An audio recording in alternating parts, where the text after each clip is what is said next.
आराम हराम है। दोस्तों आप हंस रहे होंगे और सोच रहे होंगे कि आराम हराम है, ये कहावत हमें पता है अच्छे से और हमने काफी बार सुनी है और लिखी भी है। सेम इंप्रेशन मेरा था दोस्तों, मैंने भी काफी बार सुनी है और लिखी है। लेकिन दोस्तों पिछले 4-5 साल से जब इस कहावत का रियल में मैं मीनिंग समझने लगा हूं, मैंने इसका अपने लिए मतलब ही चेंज कर दिया है। आराम मौत है दोस्तों, मैं इसको मौत के रूप में देखता हूं। यदि आप आराम की अवस्था में है मीन्स यू आर डाइंग। अब ये कैसे, इसको एक कहानी के माध्यम से समझने की कोशिश करते हैं। दोस्तों एक बार एक समुद्र के किनारे से दूर एक टापू होता है।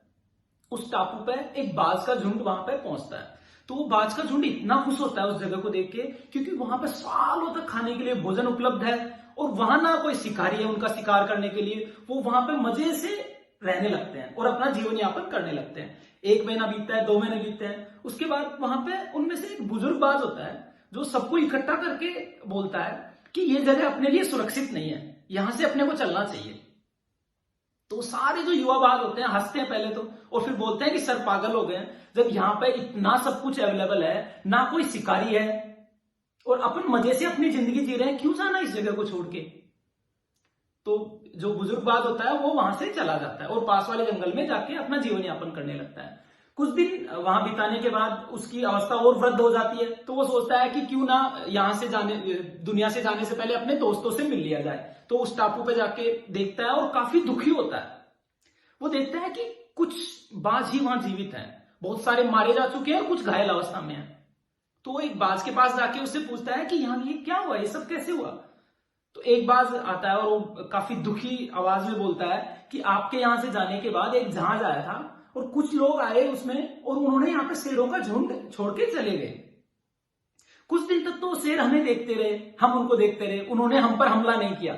लेकिन जैसे ही, ये चीज यहां पे बहुत महत्वपूर्ण है दोस्तों, जैसे ही उन शेरों को यह पता चला कि हम उड़ नहीं सकते हैं, दोस्तों बाजों ने अपनी जो काबिलियत थी वो खो दी आराम की वजह से।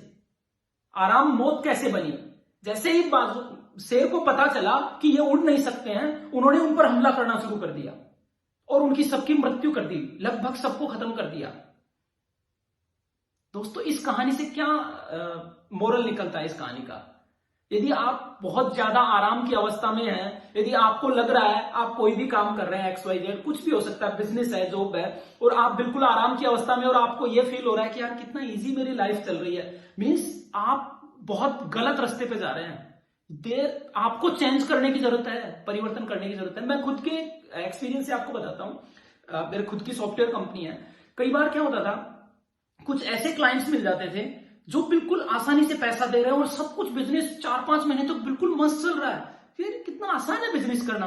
बट दोस्तों जब शुरू में हमने ये ऐसा केस हमारे साथ हुआ तो अचानक वो क्लाइंट छोड़ के चला जाता है, अचानक इट्स शट डाउन और बिल्कुल स्थिति खराब बिजनेस की, क्योंकि हमने कोई प्लानिंग ही नहीं करी। हम तो आराम अवस्था में मजे कर रहे थे।